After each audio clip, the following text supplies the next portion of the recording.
안녕하세요. 갑상선 초음파는 갑상선과 주변 임파선까지 검사를 하는 것이 원칙입니다.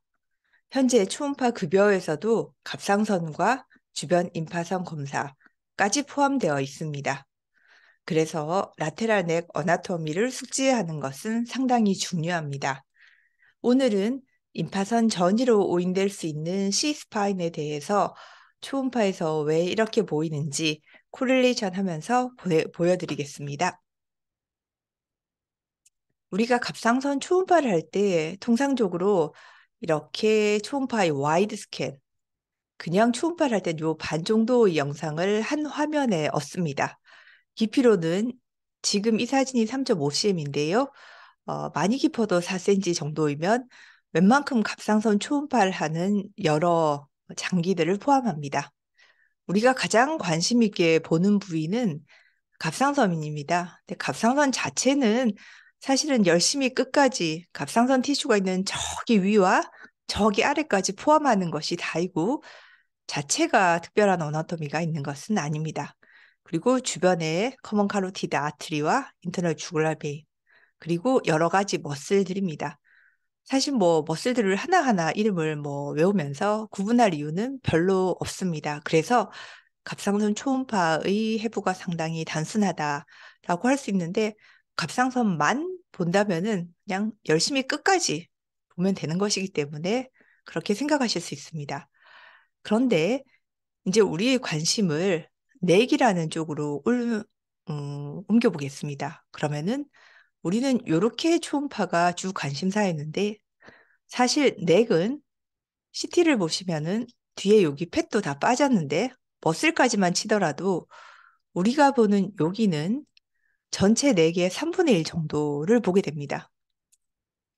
갑상선 요것만 본다면은 이 주변에 널브, 본, 머슬 다 굳이 관심을 가지시지 않으셔도 되지만 이제 주변 임파선을 본다든지 아니면 초음파를 봤는데 환자가 꼭 어디 특정 부위가 불편하다고 해서 볼 때 정상 구조물을 모르면은 이게 정상인지 아닌지 참 어렵습니다. 아주 초심자는 사실은 갑상선 외에 다른 걸 볼 여력이 없기 때문에 상관없는데 초심자의 상태를 벗어나는 선생님들이 이제 저기 고수를 향해 가는 도중에 어려움들이 꽤 있습니다. 말씀드린 것처럼 이 갑상선 앞쪽이 아니라 뒤쪽 뼈를 중심으로 이제 한번 생각을 해보겠습니다. 이렇게 투과를 하면은 본을 메스로 오인하는 경우가 있지만 조금 드문 편이고요.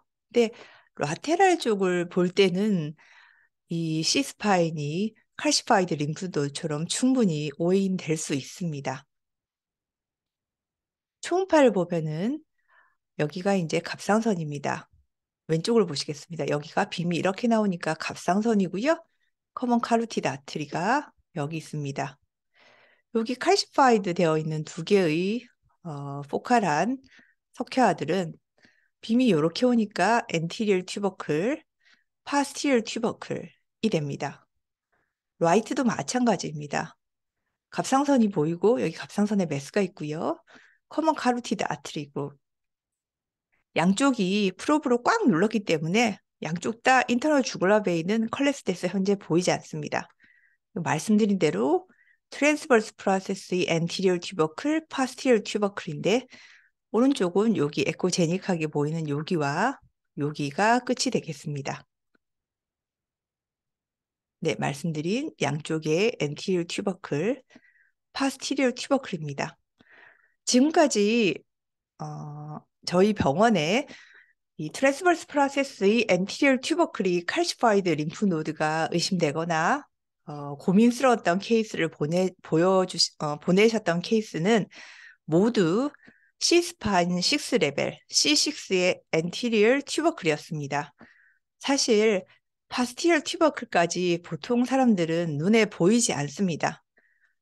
다른 튜버클도 C7, 6, 5, 4까지는 우리가 갑상선 초음파 할 때 라테를 보면 보이는데 아무래도 C6의 엔티리얼 튜버클이 프라미넌트할 수 있기 때문에 요 병변을 칼시파이드 림프 노드로 오인돼서 보내셨던 케이스가 있었습니다.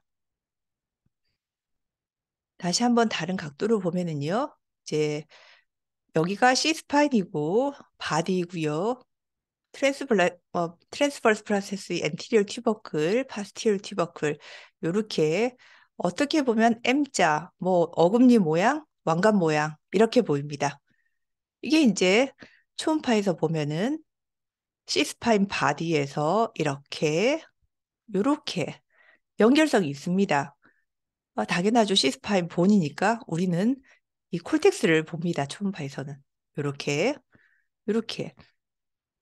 다시 볼까요? 네, 이제 보이시나요? C스파인에서 요렇게 여기 까만 거는요. 네, 브라키알 플렉스스의 널브 루트입니다. 여기 뭐가 이렇게 septa도 있고 이런 거는요. 예, 롱구스 콜리머슬입니다. 라이트도 롱구스 콜리머슬이 있고요. C스파인 바디에서 요렇게 본이 연결성이 있습니다. 콜텍스가. 여기도 브라키알 플렉스 널브 루트가 여기 보입니다. 한 번만 보시고 이 연결성을 본다는 관점에서 환자 목을 뭐 연습하시기 힘드시면 선생님들 목에 프로브만 갖다 대시면은 정말 쉽게 연습하실 수 있습니다. 28세 여자 환자가 2년 전에 마이크로 캔서로 진단되어서 뭐 1cm 가까우니까 수술을 받으셨고요.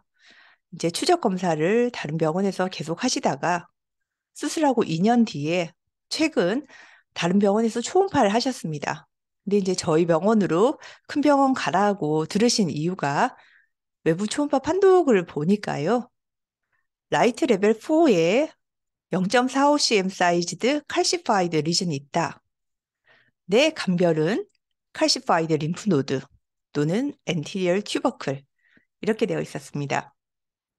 사실 이 초음파 소견을 보고 엔티리얼 튜버클을 감별을 했다는 것은 이 초음파 하신 분이 굉장히 꼼꼼하게 검사를 하셨다는 것이고요. 그리고 초심자는 절대 아니다라는 걸 알 수 있습니다. 당연히 이런 판독지를 보면 환자분들에게 초음파하면서 설명합니다. 정말 꼼꼼하게 보시는 선생님께서 검사를 하셨네요. 네, 아주 꼼꼼히 잘 보신 병원입니다. 라고 설명하고 환자들에게 검사를 진행하고 설명을 합니다. 저희 병원에서는. 이제 어떤 병변을 이렇게 판독을 주셨나를 사진을 통해서 한번 보겠습니다. 도식화된 4개의 초음파 그 사진도 있고요. 프로브를 어떻게 됐냐 방향도 잘 표시하셨습니다. 판독뿐만 아니라 사진도 아주 잘 찍으셨습니다. 횡단면으로 찍으셨고 종단면으로 찍으셨습니다. 보시면은 여기 4.5, 여기 종단면에서 4.5로 매저했는데요. 이렇게 에코제닉한 부위가 있고 에코제닉한 부위 옆에 깜깜한 부분이 그러니까 림프 노드가 있고 칼시파이드 림프 노드가 아닌가 이렇게 오인을 하셨던 것 같습니다. 이 선생님께서 사진을 본인이 고민하신 바를 잘 표현을 하셨는데 그 이유 중에 하나가 오른쪽 횡단면 사진, 비슷한 레벨의 왼쪽 횡단면 사진을 같이 이렇게 디바이드해서 찍어 주셨습니다. 이거는 정말 정석으로 어프로치한 거죠. 이쪽에 뭔가 보이는데 정상인지 아닌지 저도 전공의 때 고민될 때는 반대쪽을 봤습니다. 맘모그래피도 그렇고 보통 시메트릭한 것이 중요하니까요. 근데 이제 이 선생님께서 보셨던 이 0.45cm 칼시파이드 된 병변은 여기 있고요. 이건 쉐도잉으로 보셨던 것 같고 왼쪽은 어딘지 불분명해서 이거는 시메트릭하지 않으니까 칼시파이드 림프노드의 가능성이 높지만 왠지 튜버클 같기도 하다. 이렇게 고민하셨던 것 같습니다.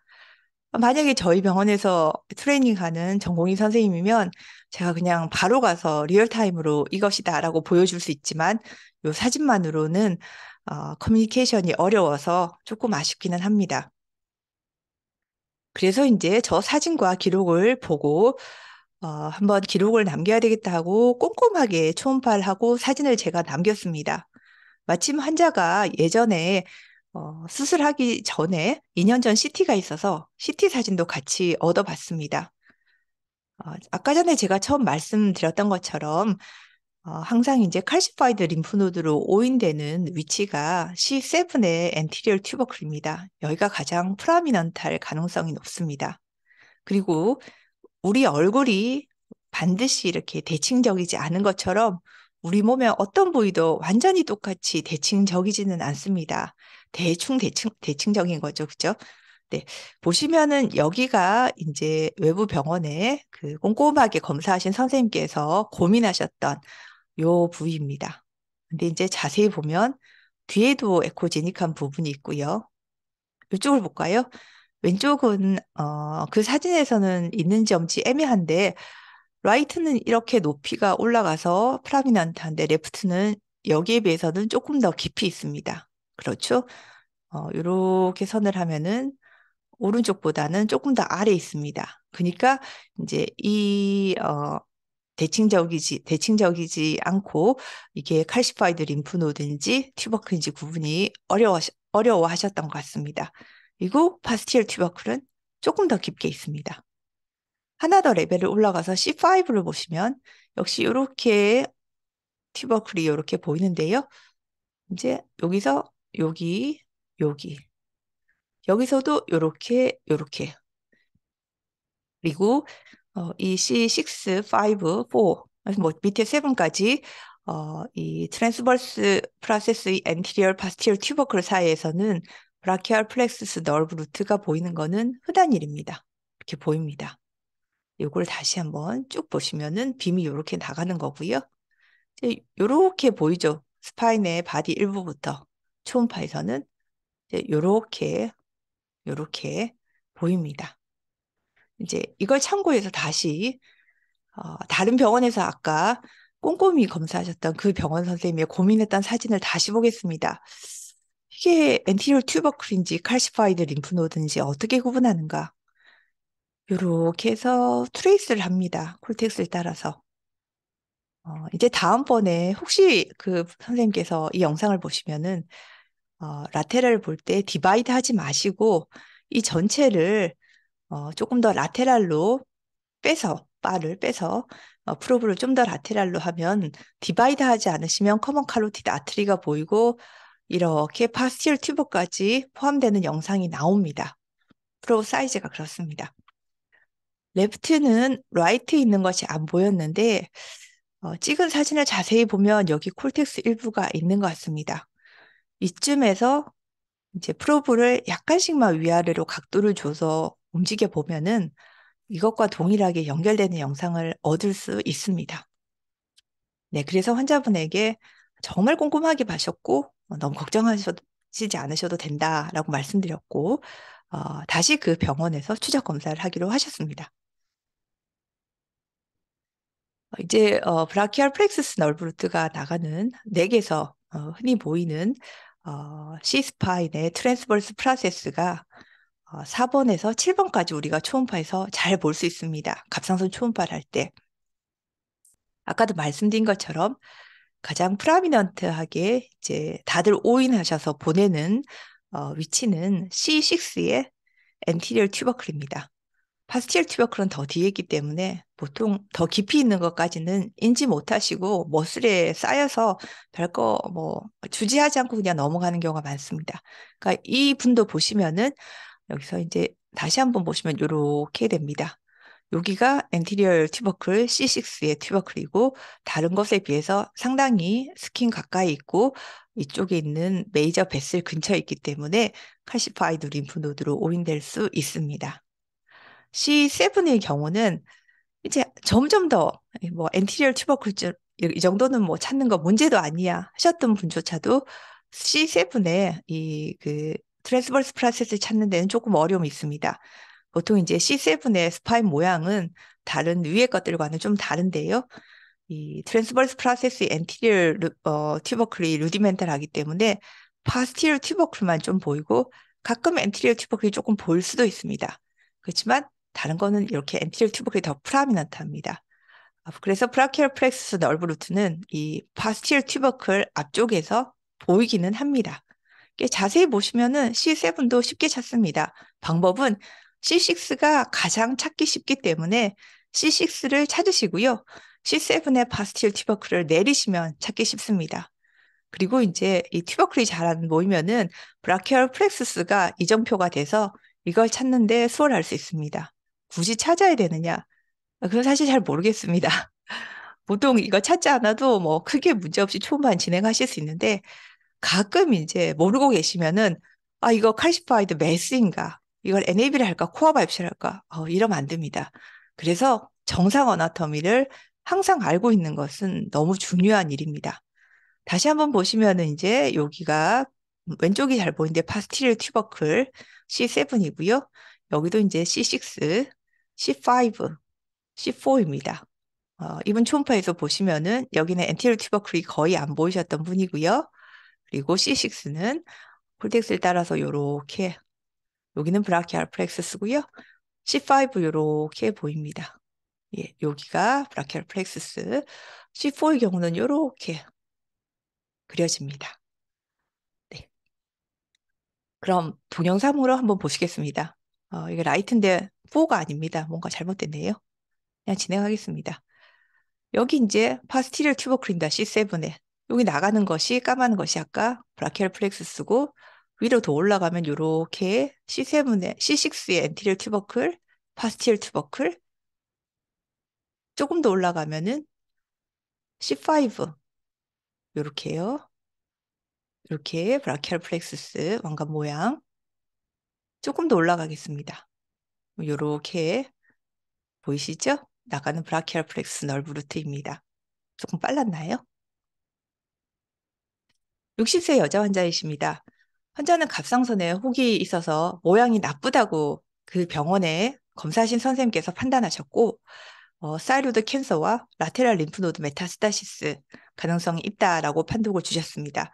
칼시파이드 림프노드라고 생각했던 부위는 이렇게 마킹을 해서 여기 석회화가 있다. 이렇게 해서 보내셨습니다. 갑상선부터 한번 분석을 해볼까요? 제가 볼 때는 이 정도면 1.34cm 정도 될 것 같고요. 여기가 메스입니다. 경계는 저는 괜찮다고 봅니다. 스무스 마진.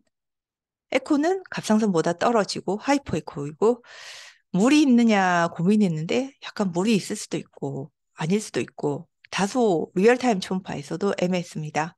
뭐 많이 양보해서 보수적으로 솔리드 하이포이코익 노들이라고 판단하더라도 매크로 칼시피케이션만 보여서 저는 많이 주어도 케이타이즈4 뭐 리얼타임에서 시스틱 체인지가 데피니트하면 케이타이즈3로 판독할 결절인 것 같습니다. 세포 검사에서 캔서가 나오지 않았습니다.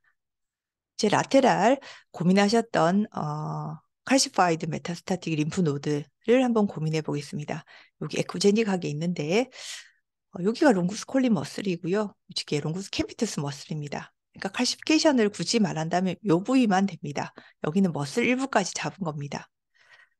아까 이제 제가 선생님들께 어떻게 C스파인의 그 투ber클들을 트레이스 하는지를 보여드렸는데 똑같이 이 사진에서 적용해 보겠습니다.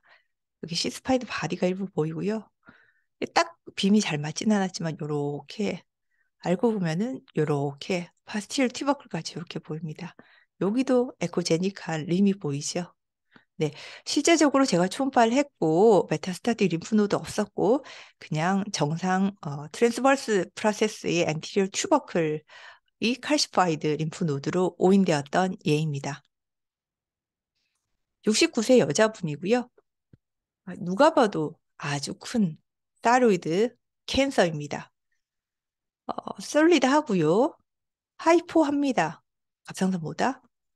근데 경계가 이제 우리가 마이크로 캔서에 많이 익숙해져 있으셔서 막 경계가 찌글찌글하고 톨한 거는 캔서로 진단 잘 하시는데요. 이렇게 큰 캔서, 그리고 톨하지 않은 캔서를 간혹 비난이라고 생각하는 초심자들을 많이 봅니다. 근데 조금만 경험이 있는 뭐 영상의든 임상의든 이걸 보면은 아주 캔서의 묵직한 느낌이 납니다. 아주 묵직한 캔서. 솔리드 하이포인데 마진은 스무스한 것 같은데 익스트라 사로 익스텐션 이렇게 있습니다. 매크로칼시피케이션이 있고요.